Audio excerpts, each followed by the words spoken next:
Olá pessoal, tudo bem? Tudo jóia com vocês? Mais uma aula aí começando. Vamos ver hoje a obrigação de pagar quantia certa no processo de execução, ok? Gravarei a aula aí, em seguida colocarei umas perguntas a trabalhinho como eu venho fazendo. Qualquer dúvida, entre em contato, qualquer coisa semana que vem a gente fala ao vivo e responde as dúvidas, tá? O procedimento de pagamento de quantia certa, através do processo de execução, talvez seja o mais importante aí, que é o mais comum que acontece, né? A obrigação de fazer e entrega também são importantes, mas elas acontecem com menos frequência que a obrigação de pagar quantia certa. Por quê, né? Todo mundo tem um boleto para pagar, uma dívida, um contrato para pagar, um financiamento, uma compra de algum bem, né, um cheque que emitiu. Hoje ainda o cheque não é tão comum mais em razão do cartão de crédito, né? E tanto você pode ser o exequente uma hora, como também pode ser o devedor outra hora. Então você tem que saber como ser credor e como ser devedor, tá? Então a gente vai ver essa aula aí, tem que aprender bem. Para o advogado é importante, é uma das ações mais rápidas aí para você ganhar honorários, né, desde que o devedor tenha bens ou pague a dívida, obviamente, mas é uma ação rápida e uma ação que não demanda tanta complicação como audiência, instrução, tá? Nós temos a esfera da justiça comum, que é o que eu vou explicar melhor, né, o CPC, o processo de execução, e nós temos essa execução também no juizado. Abaixo de 40 salários mínimos eu posso ir para o juizado. Abaixo de 20 salários mínimos eu posso ir para o juizado sem advogado, né? Eu vou só lá do cartório, do juizado, vai recolher o título executivo, né, os documentos pessoais e vai fazer um processo como se você particularmente estivesse fazendo, né, para cobrar a dívida de alguém que te deve, um valor pequeno, 500, R$ 1.000, né? Às vezes não compensa ir atrás de advogado. Mas, né, nada impede que eu faça também valores menores com advogado. E de cima de 20 salários e abaixo de 40, eu preciso necessariamente ter um advogado no juizado. Acima de 40, daí só me resta a justiça comum. O processo de execução, como é uma cobrança de dívida e o proveniente de uma negociação, na justiça comum é mais difícil de você pleitear a justiça gratuita. Então, talvez que é melhor aí você fazer no juizado, né? Acima de 40 salários é muito difícil você conseguir justiça gratuita, porque é proveniente de um negócio jurídico e esse negócio jurídico acima de 40 salários mínimos é um valor alto, né? Então, geralmente o juiz entende que se a pessoa negociou um valor alto assim, ela tem condições de pagar as custas, tá? Que gira em torno aí de uns R$ 2.000 com oficial de justiça, tudo, né? Um pouco menos talvez, né? Mas com todas as despesas por aí. Lembrando sempre, né, que isso eu já falei, acredito eu, que esse valor de custas, ele integra o valor da dívida. Então, a pessoa vai dever a dívida principal, oriunda do título executivo, mais custas e mais honorários, né? E aí tem que, para se livrar da dívida, pagar todos esses valores, né? O valor do título corrigido, o valor das custas e o que o autor já adiantou e o valor também dos honorários, que é de 10%, a gente já vai ver ali, tá? Com isso quita a dívida e o processo é arquivado, tá? Se não pagar, os bens vão responder pela dívida através de uma penhora para depois levar para o leilão e quitar a dívida. É isso que a gente vai ver agora, tá? Então vamos lá para a tela no pagamento de quantia certa. Então, gente, vamos lá para o livro 2 de execução, de processo de execução, e a obrigação de pagar a quantia certa. A gente vai ver isso no artigo 824, no artigo 920 do CPC, tá? A obrigação de pagar a quantia certa. Essa obrigação de pagar a quantia certa, ela pode ser oriunda do título já de imediato, né? Um cheque, uma duplicata, um contrato, que esteja cobrando o valor de uma quantia em dinheiro. Ou pode ser proveniente de uma obrigação de fazer ou de entrega de coisa que foi convertida em pagar a quantia certa, tá? Daí vai para esse procedimento. Lembrando, como eu falei ali no início, nós vamos ver o procedimento da justiça comum, mas do juizado não é tão diferente, tá? Então, qualquer tipo de cobrança de dívida através de um título executivo extrajudicial se chama execução, e a execução corre na justiça estadual, ou na vara civil normal, vara comum, ou no juizado especial civil abaixo de 40 salários mínimos, ok? Obrigação, importância em dinheiro, importância a gente fala que é pagamento em espécie, né? Muitas pessoas falam, você vai pagar como? Em espécie? Pagamento em dinheiro, tá? Quando você está pagando uma determinada conta em dinheiro. Professor, se eu pagar com cheque? Dá também, só que o cheque tem que ser compensado, obviamente. Professor, se eu pagar com cartão de crédito? Dá também, só que daí tem que ficar compensado. Mas a gente está falando em pagamento de quantia certa, né? Então, se você faz uma dívida e tem um título, se você pagar a obrigação normalmente, venceu tal dia, você vai lá e paga o boleto, paga o cheque, paga a nota promissória, paga o contrato, paga o que você deve. Acabou a dívida, ninguém vai te cobrar. Nós estamos falando quando um credor, ao não receber a dívida no vencimento e ele tem em mãos um título executivo extrajudicial, ele faz um processo te cobrando. Aí você vai ser intimado para pagar e obviamente que você vai pagar um valor de dinheiro. Como que eu pago, professor? Ou você entra em contato com o advogado do autor, do credor, que é chamado exequente, né?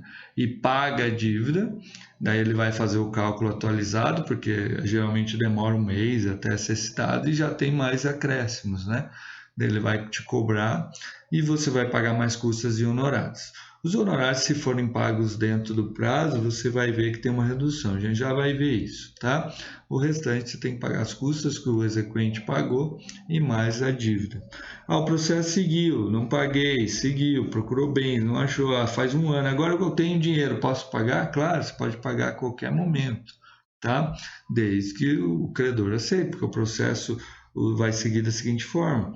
Procurou bem, procurou dinheiro, não tem, procurou bens, não tem, segue, né? Achou um bem, penhorou, aí leva para leilão, quita a dívida. Então, nesse inteirinho eu tenho para pagar a dívida ou fazer um parcelamento, combinar com o credor, tá? Todo esse procedimento a gente vai ver agora o que o devedor pode fazer, o que o credor pode fazer, tá? Ao assumir uma obrigação, o devedor contrai para si uma dívida e para o seu patrimônio uma responsabilidade. Então, aquela coisa que a gente está falando desde o primeiro dia de aula. Não paga a dívida, o seu patrimônio responde pela dívida, desde que não seja um patrimônio impenhorável. A execução por quantia certa, ela consiste em tirar os bens do devedor para pagar a dívida. Então, vai penhorar os bens, vender esses bens no leilão, expropriar, a gente vai ver que tem outra forma também, não é só a venda, e o pagamento ao credor da dívida morreu. Sobrou dinheiro para o devedor? Volta para o devedor, né? Vamos supor que o valor da dívida é menor que o valor do bem, vai sobrar dinheiro se for vendido em leilão. Aí esse valor que sobrar vai para o executado, né? Mas o bem vai ser vendido para quitar a dívida. Não pode o valor do bem é maior que a dívida, né? E ele tem que indicar outro bem, né? Senão ele vai perder esse bem, tá? Seguindo, isso está lá no artigo 824, que fala da expropriação, nós vamos ter uma aula só disso mais para frente, tá? E dos embargos, não se preocupe. Então, essa parte da penhora a gente vai ver mais para frente. Prestações vincendas, que faltou um A. As prestações vincendas são aquelas que não venceram ainda, mas elas vão poder vencer, acontece que elas vão vencer, né, durante o processo, trâmite processual. Pense assim, como, professor? Pense numa execução de alimentos. A pessoa não paga um alimento, não paga outro mês, até 3 meses, de 1 mês até 3 meses, eu tenho a possibilidade de executar cobrando os alimentos. Daí no outro mês venceu de novo, eu não preciso entrar com outra ação. Esse quarto mês vai integrar o valor da dívida quando a pessoa for pagar. né? Senão vai ou prisão ou penhorar seus bens, tá? Essa é a peculiaridade da execução de alimentos. Então, quando fala em prestação sucessiva, fala prestações que não venceram todas. Então, conforme vai vencendo a prestação, ele vai tendo o direito de devolver. De devolver não, né? De incluir na cobrança da dívida. Tá? Então, conforme vai vencendo as prestações, elas vão incluindo no valor geral da dívida, tá? Mais custas e mais honorários. Está lá no artigo 323 e 318 do CPC.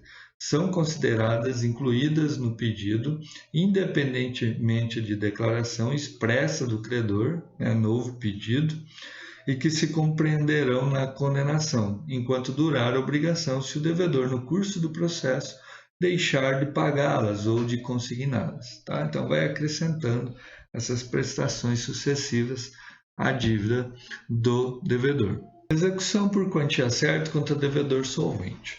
No CPC de 73, deixava bem claro: execução contra devedor solvente, execução contra devedor insolvente. O que é solvente e insolvente?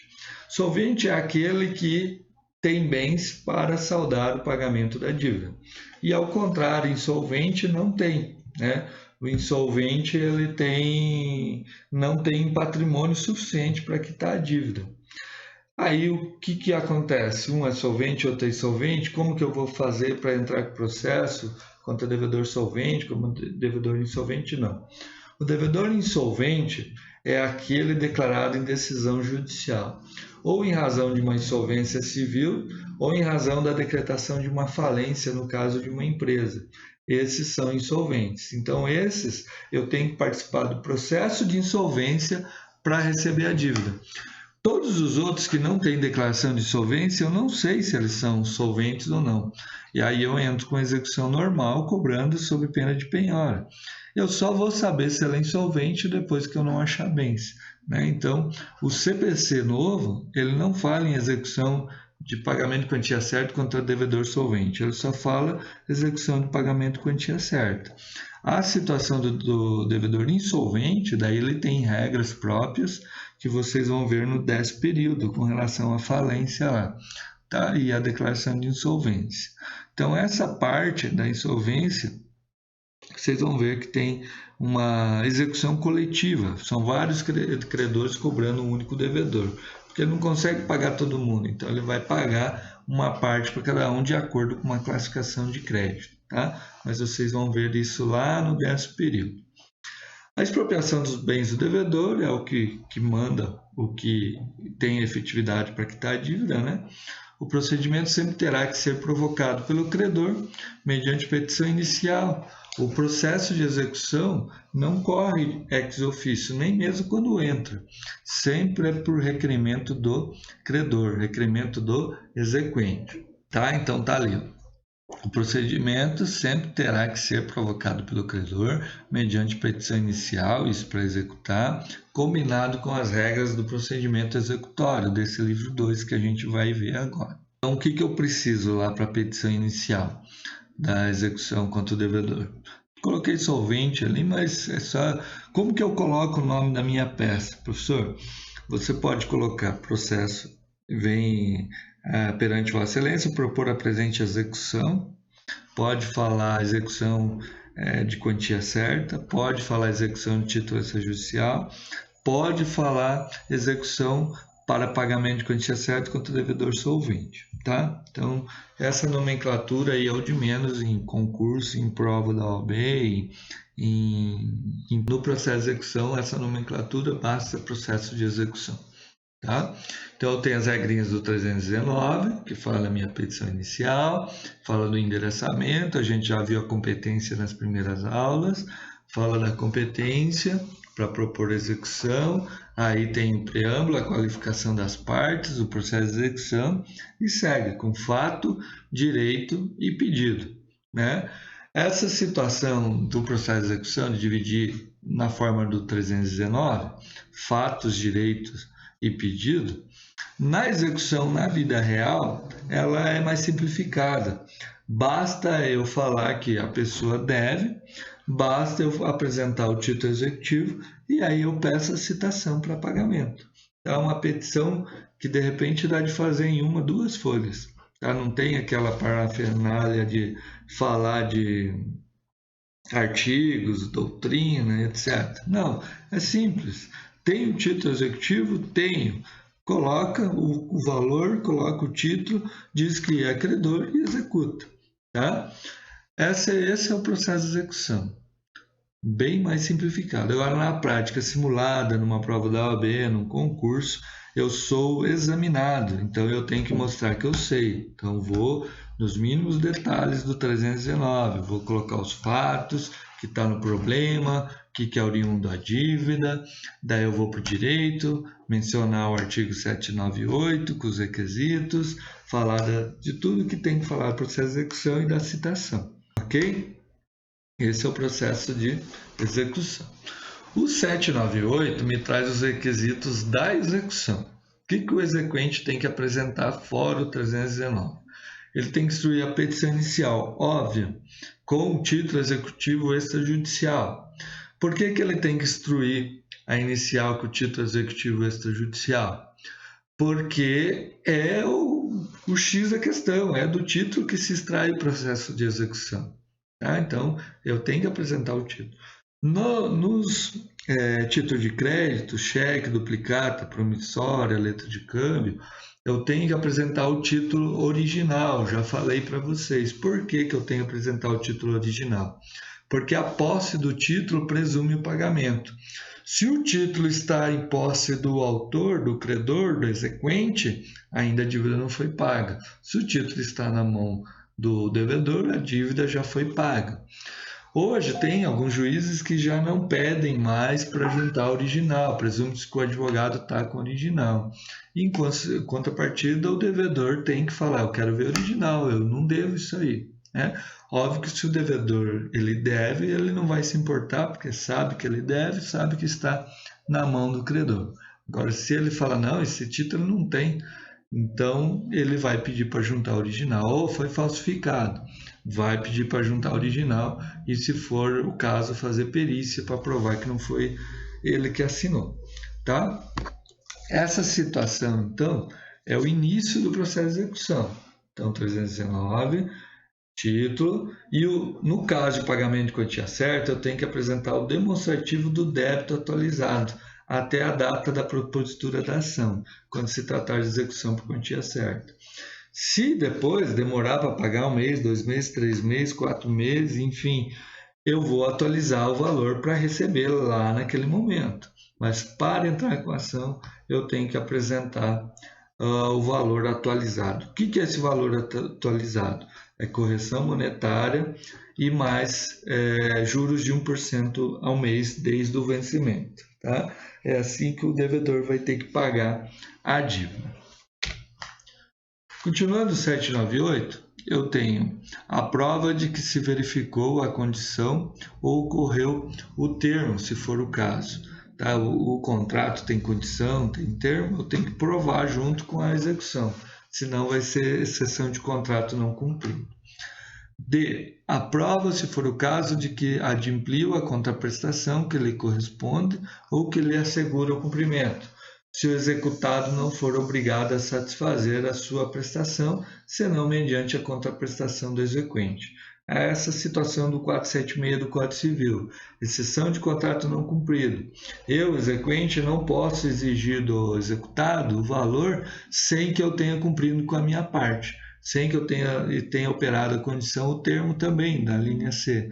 Tá? Então, nessa situação, eu tenho que cumprir com a minha parte, eu tenho que pagar, ou tenho que entregar, ou tenho que cumprir alguma prestação para depois receber. Tá? Senão, eu não tenho direito. Um exemplo aqui, temos no escritório que a pessoa comprou uma máquina e a máquina não está funcionando. E a empresa já está cobrando a dívida, dizendo que ele está inadimplente, que ele deve, mas ele não cumpriu com a obrigação dele ainda, a máquina não está funcionando. Já vamos alegar exceção no contrato não cumprido. Né? Então ele tem que arrumar a máquina funcionar para depois ele exigir o recebimento. Ok? No inciso 2 do 798, eu tenho também lá, eu tenho que indicar que tipo de execução que eu estou fazendo. É de fazer, é de entrega, é de pagar a quantia certa? Na prática, se você só falar execução, a presunção que vai ser pagamento de quantia certa. Né? Na vida na acadêmica, a prova da OAB, aí não, eu tenho que colocar a correta, senão depois eu posso perder pontos. Né? Também eu tenho que colocar os nomes completos do exequente, do executado, seus números de inscrição no CPF ou na CNPJ, se for o caso. Qualificação da parte, né? Os bens suscetíveis de penhora sempre que possível. Aí eu, credor, eu, exequente, indico os bens que eu quero penhorar já na petição inicial. Eu sou obrigado a indicar os bens, senão vai procurar o devedor, não paga, o juiz vai me intimar. Olha, o exequente não pagou, o que eu faço agora? Ele não vai dar andamento de ofício. Ok? Ainda em relação ao artigo 798, né? No parágrafo único nós temos o demonstrativo do débito, que deverá conter. Como que é esse demonstrativo do débito aqui? Vai ter o índice de correção monetária adotado, a taxa de juros aplicada, os termos inicial e final da incidência dos índices de correção monetária e da taxa de juros utilizada e a periodicidade da capitalização dos juros, 1% de quando a quando, a especificação de desconto obrigatório realizado. Tá? Se for o caso, se tiver algum desconto que já pagou alguma coisa. Então, esse é o demonstrativo do débito que a gente tem que apresentar. Como que a gente faz esse demonstrativo do débito? Vou mostrar para vocês aí na tela. Eu uso esse Dr. Calc aqui para atualizar os valores. Então, vem aqui, DR Calc, né? Vem aqui, quero atualizar lá R$20.000 de um título executivo de setembro, que não foi pago, de 2019 até hoje. Aqui esse aqui não mexe, ele é o último índice que tem cadastrado aqui no sistema, então não mexe. Eu uso o INPC, que é a taxa usada, aqui o controle o índice de correção usado, né, pelo Tribunal de Justiça, o INPC. Juros 1% ao mês.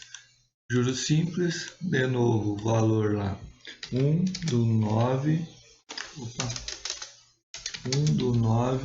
de 2019, aí até hoje, 14 de 5 de 2020. Se tiver honorários, coloca aqui 10%, vou colocar 10% para ficar bonitinho lá para vocês verem.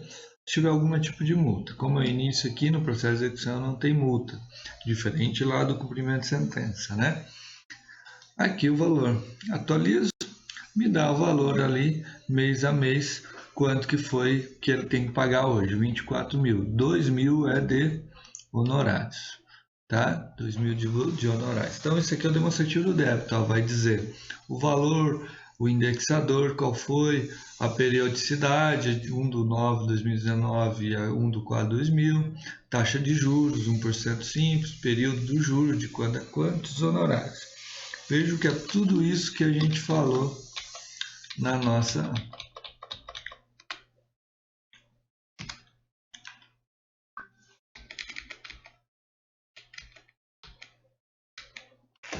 Veja que é tudo isso que a gente falou aqui no 798, parágrafo único, né? A correção, juros, o termo inicial, final, a periodicidade. E se fosse o caso, tinha que falar aqui que foi pago uma parte da dívida.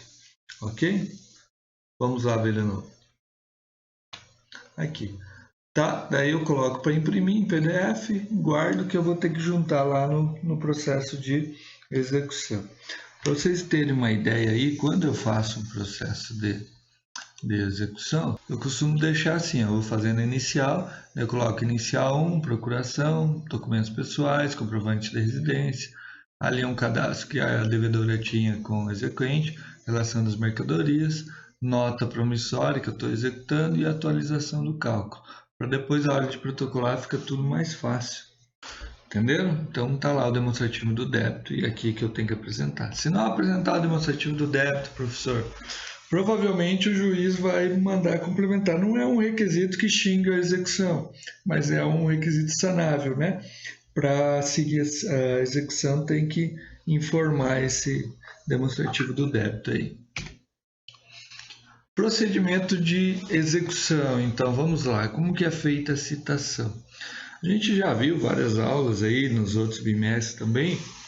Vocês já viram a citação. Ela pode ocorrer através de ofício AR, através do correio, pode acontecer por oficial de justiça, inclusive por oficial de justiça com hora certa, e pode acontecer, se for o caso, a pessoa estiver no lugar incerto através de edital. Tá? Eu posso fazer por AR? Professor, pode, só que a penhora não vai ser feita por AR, então vai ter que fazer o mandado da mesma forma. Então, o que é mais aconselhável? Eu pedir a citação por oficial de justiça, nem que é um pouquinho caro, hoje eu vou mostrar ali para vocês. Pelo menos o oficial de justiça já faz tudo, no mesmo mandado. Ele já cita para pagar, não pagou, ele já vai atrás penhorar bens, já avalia o bem, já vem redondinho para a gente seguir para o leilão. Tá? Não fica enrolando. Se eu mandar por AR até o ARI, voltar, demora, daí vou penhorar, procurar alguma coisa para penhorar, se não for para oficial vai demorar. Então é melhor ir para oficial. Lembrando que você vai pagar custas, mas depois o devedor vai ter que te ressarcir, né? Junto com a dívida. Então, se tiver bens, não há mal nenhum nisso. Tá? Então, o oficial de justiça vai até a pessoa ali, conforme figurinha, a pessoa vai ficar se escondendo, né? Mesmo não sendo viável se esconder, uma hora vai ter que pagar, né? E aí ele está sendo citado da dívida sob pena de penhora. Essa citação, então, vai ser para pagar a dívida em 5 dias, 5 dias era a lei velha, em 3 dias, sob pena de penhora. Ou também a citação em 15 dias para defesa, embargo e execução. Por hora, guardem os 3 dias. Os 15 dias eu não vou contar com vocês agora, que a gente vai contar lá na aula de embargos e execução, ok? A gente vai contar só o prazo de 3 dias. De quando que corre esse prazo de 3 dias? Hoje, como é oficial de justiça que junta o mandado cumprido no processo, então geralmente ele faz tudo no mesmo dia, né? Ele cita para pagar em 3 dias, espera, conta os 3 dias, depois ele volta lá a penhorar bens, e aí já junta o mandado no processo, tá? A citação para embargar é 15 dias da juntada, então geralmente não bate o começo de um com o começo de outro. Às vezes, quando começou a ocorrer embargos, já passou o prazo de pagamento, né? Então, são prazos autônomos, cada um terá a sua contagem para pagar 3 dias úteis e para se defender, que é o embargo e execução, são 15 dias úteis. Os embargos eu vou voltar a falar.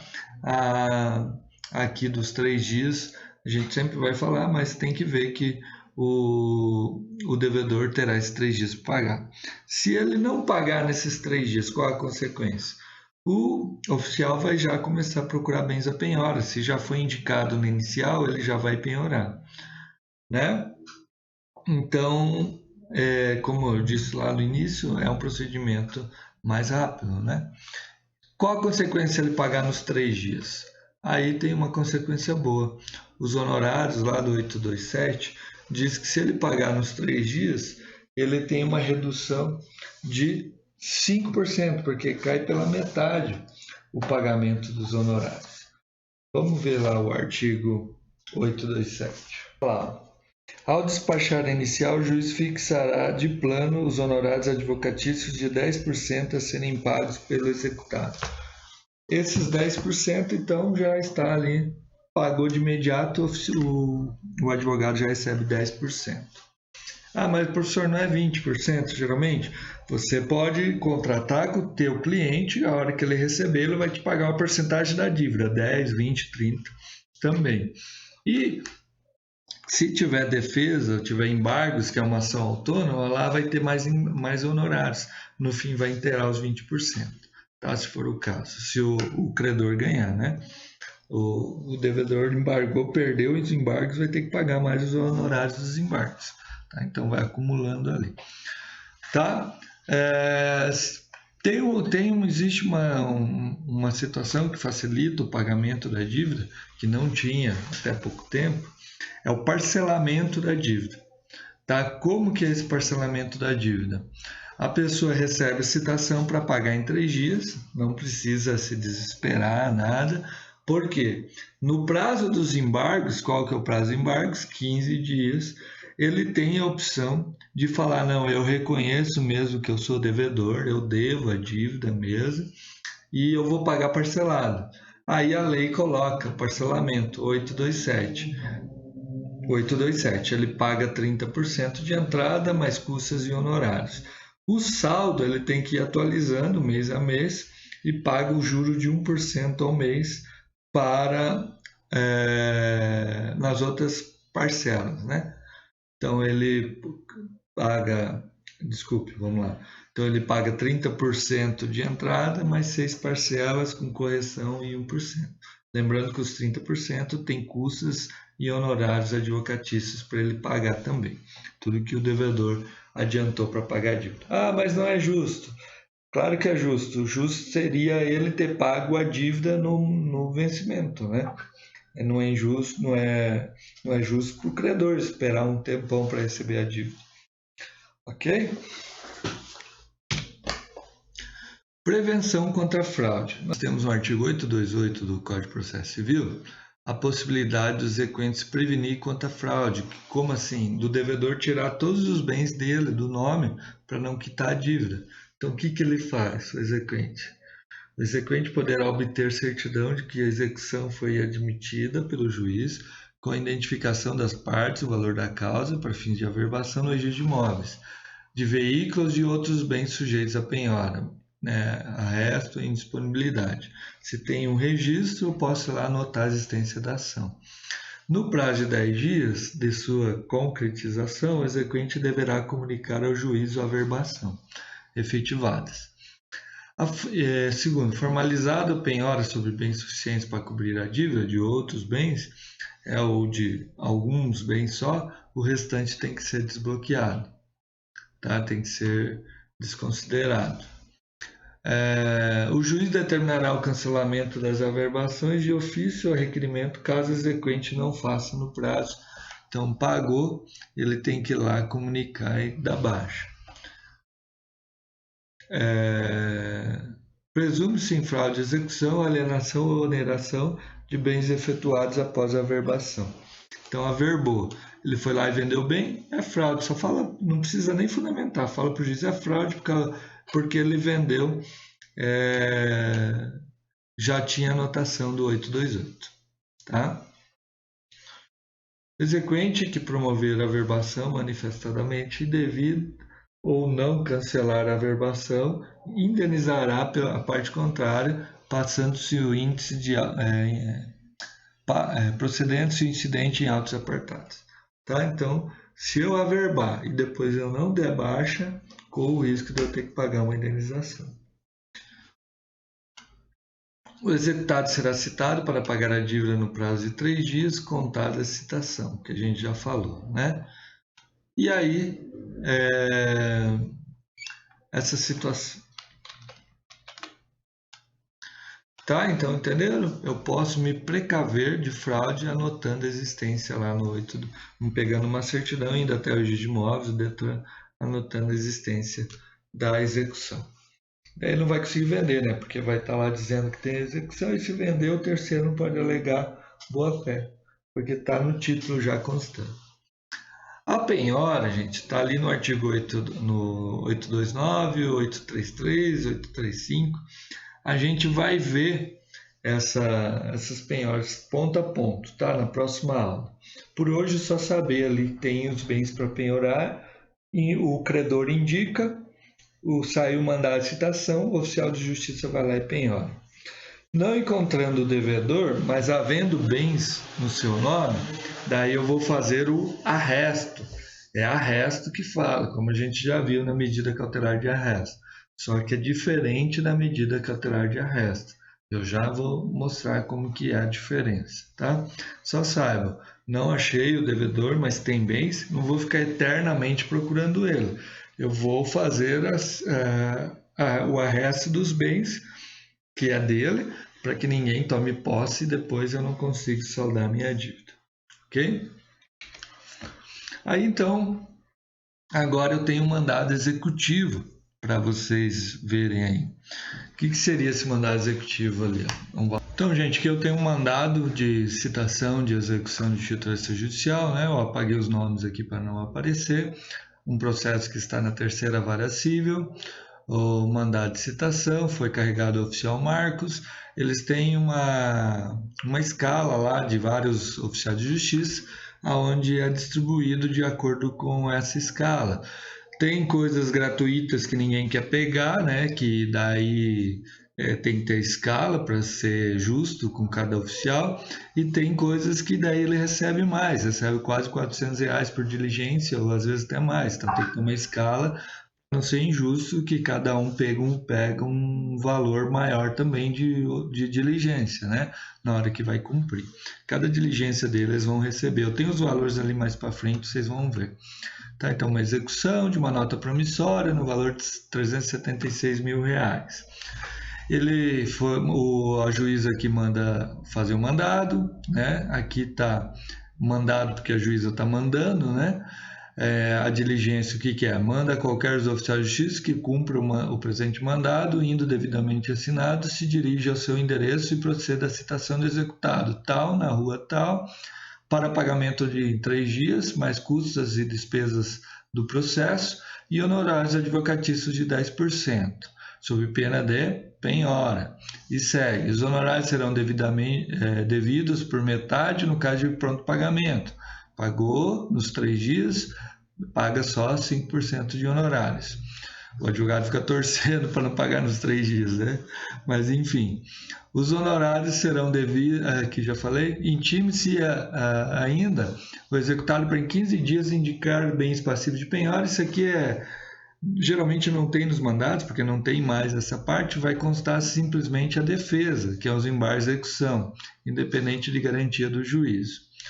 O executado poderá reconhecer o débito e parcelar a dívida, depositando uma entrada de 30%, né, acrescido de custas e honorários, e o restante dividido em 6 parcelas com 1% ao mês.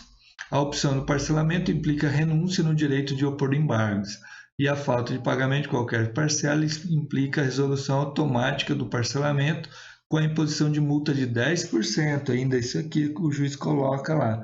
Não tem na lei ali, mas o juiz coloca. Tá? Daí vem a assinatura da funcionária e vai o mandado com o oficial. Ele pega esse papel, leva até o devedor para entregar na mão do devedor e falar: você tem 3 dias para pagar. Dessa entrega, vamos supor que ele entregou hoje, dia 14 de maio. Então, a partir de amanhã já começa a correr 3 dias, só que são 3 dias úteis, né? Então, conta sexta, segunda, terça, vence os 3 dias. Na quarta, ele já pode buscar bens para penhorar do devedor. Se o exequente já indicou os bens para penhorar, aí o oficial já sabe o que penhorar, senão o oficial vai devolver dizendo que não encontrou nada. O oficial não vai atrás de procurar bens para penhorar. Deveria ir, né? Mas enfim, criou-se essa sistemática e na prática ele acaba não indo. Ele vai dizer que não encontrou bens para passivos de penhora, devolve. Daí o exequente vai ser intimado e vai ter que procurar bens. Nós temos a sistemática hoje de procurar via eletronicamente dinheiro em conta, veículo em nome, declaração de imposto de renda, mas isso tudo a gente vai ver mais para frente quando eu falar de penhora, tá bom? Hoje estamos falando aqui só de pagamento de quantia certa. Aqui ficou meio apagado. Eu fiz um auto de penhora aqui, coloquei para vocês verem mais ou menos. Aqui é a data da penhora, que vai descrever os bens da penhora, e aqui vai intimar o devedor, que a gente já vai ver ali para frente, a intimação dele, e dizer quem é o fiel depositário. Daí assina o oficial, assina o devedor, que fica como fiel depositário. Só para vocês entenderem, o termo é um termo assim digitado mesmo, que o oficial junta no processo. Aqui ficou mais claro um outro auto de penhora e avaliação, porque é o próprio oficial que faz a avaliação, tá? Então aqui ele está fazendo uma penhora contra sociedades que eu peguei na internet, tá? Não é meu, então nem é daqui de Cascavel. Mas só para vocês terem essa noção, aqui descreve os bens, né? Aqui falando da casa que penhorou, papapá, descrevendo tudo, tal. O valor total da tal, 3.600.000, uma penhora aqui. O valor total deste auto destina-se à garantia da dívida referida ao mandado. O bem ora penhorado foi indicado pela própria ré, tá? Então a ré indicou bem e foi fazendo aqui para fazer o termo de penhora, ok? Do arresto aqui, por que arresto? Ó, deixa eu seguir aqui, esse arresto deveria estar mais para frente ali. Mas é um auto de penhora, só que a gente fala que é arresto. Por quê? Já vamos seguir ali. Seguindo com a penhora, consumada a penhora, tem que ser feita a intimação do executado, né? Então, a intimação do executado será feita imediatamente, na forma do artigo 841, em regra na pessoa seu advogado ou da sociedade de advogados. Se durante a penhora o executado acompanhou essa penhora, no parágrafo 3º do 841 fala que é desnecessário, porque ele estava lá, mas o oficial vai pegar mesmo assim a assinatura dele, que estava presente, e vai falar que ele foi intimado. Tá? Na prática é assim, mas o artigo fala que se ele estava presente, o oficial certifica que ele estava presente e não precisa intimação. Não tendo advogado, ele tem que ser intimado pessoalmente para o oficial. Se ele mudou de endereço, tem que comunicar, né? Porque o oficial foi citá-lo, só faz a penhora depois da citação. Então, foi citado, encontrou no endereço, você não pode sair de lá, né? Se sair de lá, o oficial vai dar como ele citado, nas regrinhas do CPC. E observação aqui, se a penhora recair sobre bens imóveis, conforme 842, além de dever registrar na matrícula do imóvel, tem uma matrícula ali para frente para a gente ver, tem que também intimar o cônjuge da penhora, tá? É nula aqui se não intimar o cônjuge da penhora. Posso anular o leilão aqui depois se eu não intimei o cônjuge da penhora. Isso aqui é uma matrícula de registro de imóveis. É parecido com uma certidão de nascimento, né? Tem um fechadinho aqui para escrever aqui sobre o imóvel, que vai dizer qual imóvel que é, e a partir daqui pronto, nasceu o imóvel. Aqui vai acontecer todas as anotações e daí vem outra folha, tudo que precisar para anotar sobre o imóvel. Aqui está sendo anotado uma compra e venda e aqui uma outra escritura também de compra e venda. Eu não coloquei ali a outra matrícula, mas se tiver penhora, vai vir anotado aqui, penhora, R2, R1, R2, penhora. Foi penhorado no imóvel tal, oriundo dos autos da terceira vara civil, número tal, em que é exequente, executado. Porque anotando aqui gera efeitos erga omnes. Porque a primeira coisa que eu tenho que fazer quando eu vou comprar um imóvel é pegar a matrícula atualizada. Peguei a matrícula atualizada, tem penhora, tem penhora, se eu comprar eu vou perder por evicção. Então por isso que gera efeitos erga omnes essa situação aqui, tá? Da anotação na matrícula. Quem não entender aí, a gente faça uma pergunta aí que eu volto nessa situação para a gente explicar, mas acho que dá para entender, né? A matrícula do imóvel é onde está cadastrado o imóvel, como se fosse uma certidão de nascimento do imóvel, tá? Por que arresto, então? O arresto, toda vez que o devedor ele tiver bens, mas não for encontrado, está em lugar incerto e não sabido, o oficial de justiça pode fazer o arresto. Ele vai funcionar da mesma forma que a penhora, auto de arresto. Penhorou, arrestou o arresto e tal, e fez as anotações. Só não vai ter depositário fiel, né? Vai ter que ser o credor no caso de um arresto. Se for bens imóveis, vai pegar esse arresto e vai trazer para o depositário público, né? O devedor não está lá mais, vai trazer para o depositário público. Se for imóvel, só faz o arresto, certifica a pessoa que está no imóvel que foi feito o arresto de uma dívida. Esse arresto ele é diferente da medida cautelar de arresto. Tá? A medida cautelar de arresto é uma tutela provisória, que aonde o devedor tem uma dívida, não paga, o credor ainda não executou, mas sabe que se demorar vai perder os bens para penhorar. Então, ele pede para o juiz uma medida urgente, que é o arresto, o juiz arresta, daí ele tem 30 dias para entrar com o processo principal. Né? Na cautelar é 15, né? Vocês viram isso tutela provisória para entender, tá? Então, lá na situação, medida cautelar. No caso de penhora, ele fez uma execução, não encontrou ele, mas tem bens. É arresto também, mas não é cautelar de arresto, é só arresto a gente fala, tá? Na medida cautelar, no arresto normal, de não ter encontrado ele, o arresto substitui a penhora. Só não foi falado que é penhora porque não citou ele. Lembra que eu falei que a penhora só acontece depois da citação? Não houve citação porque não encontrou, mas tem bens, então arresta.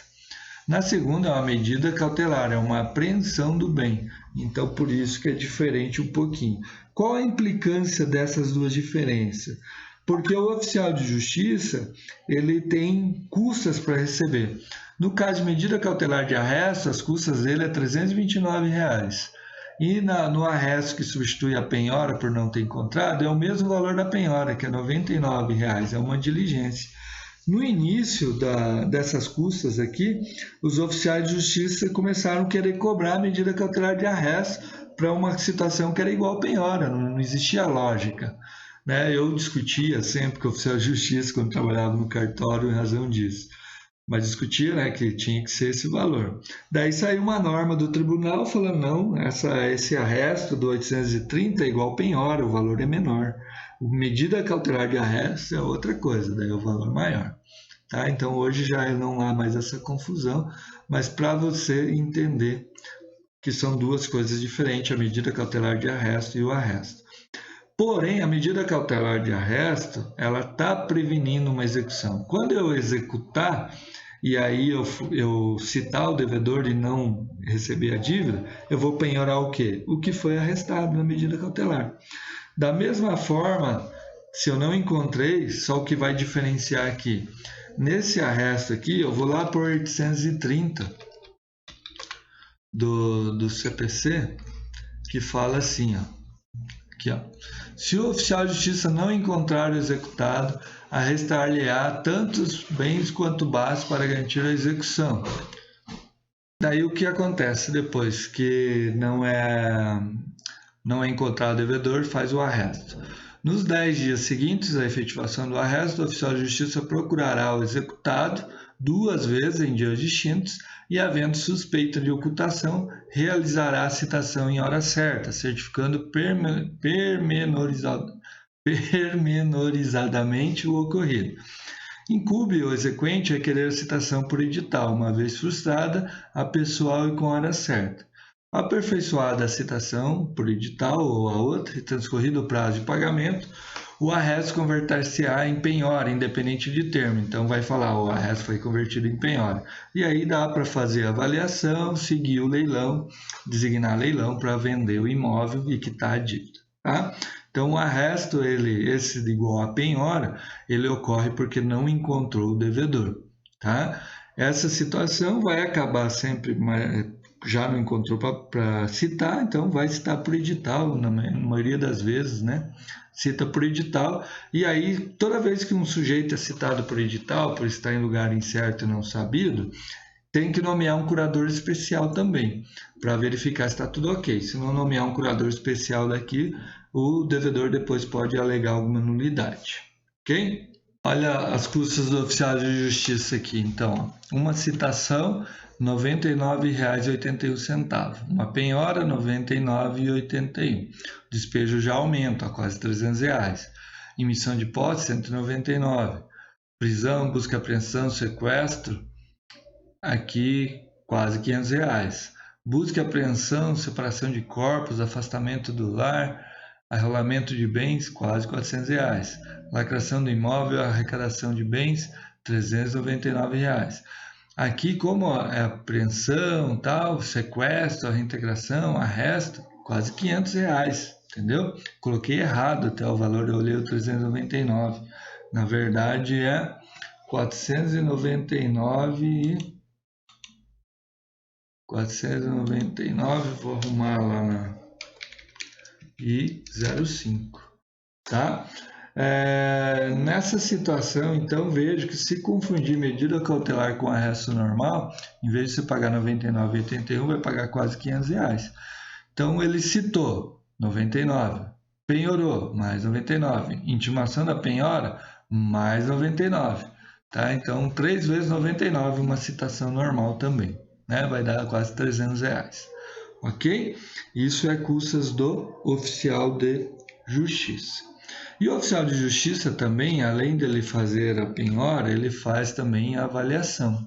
Então, a penhora deverá recair sobre tantos bens quanto base para o pagamento do principal atualizado, dos juros, das custas e dos honorários advocatícios. Tudo. Não estão sujeitos à execução os bens que a lei considera empenhoráveis. Então, bens empenhoráveis a gente já vai ver na próxima aula, não penhora. E a avaliação é feita pelo próprio oficial de justiça. Se ele não tiver conhecimento para fazer essa avaliação, aí o juiz vai ter que indicar um especialista, né? Ou o próprio avaliador judicial da comarca faz a avaliação daquele bem para seguir depois para o leilão, daí da avaliação intimada das partes e tal. Tá? Então, a partir daqui a gente chegou até a penhora, e daí da penhora agora uma próxima aula. Então, vejam, gente, aí a gente encerra o terceiro procedimento do processo de execução, que é a execução para quantia certa, para pagamento de quantia certa, e a gente já viu a obrigação de fazer e entrega. Esse é o início do procedimento. Tanto a obrigação de fazer, quanto a obrigação de entrega, quanto a obrigação de pagar a quantia certa. Se o devedor ficar inerte, não cumpre a obrigação de fazer de entrega, vira a quantia certa. Se não paga a quantia certa, vou penhorar bens. Tá? Então, acaba sempre na penhora de bens. E aí, a penhora de bens, a gente vai ver agora na próxima aula quais os bens são penhoráveis e quais os bens são impenhoráveis. Tá? Então, lembre-se agora, no pagamento de quantia certa, o devedor ele é citado para pagar em 3 dias. Se não pagar em 3 dias, vai penhorar os bens dele. E ele tem 15 dias da juntada do mandado de citação nos autos para embargar. O prazo desses 3 dias de embargos eu vou contar para vocês no dia que a gente tiver aula de embargos, tá? Que também nas próximas aulas aí a gente vai falar. E daí a gente vai explicar como que conta esse prazo. Dentro do prazo de embargos, ele pode optar em pagar parcelado a dívida, desde que pague 30% de entrada, mais custas e honorários, e o restante em 6 parcelas com juros de 1% ao mês. Tá? Renuncia à defesa daí. Se ele embargar, ele vai ter que pleitear a suspensão da execução, senão a execução vai continuar. E aí o embargos vai discutir se a dívida é válida ou não é válida, dependendo do que ele for embargar, como a gente vai ver mais para frente. Tá? A avaliação é feita, segue o processo de execução. Um detalhezinho da execução, vocês viram que a citação da execução não é para contestar, ela almeja o pagamento, então a citação é para pagamento. Ok? Dito isso, nós encerramos o procedimento de pagamento de quantia certa e na próxima aula veremos a penhora em si, aí como que funciona. Ok? Abraço a todos, fiquem com Deus.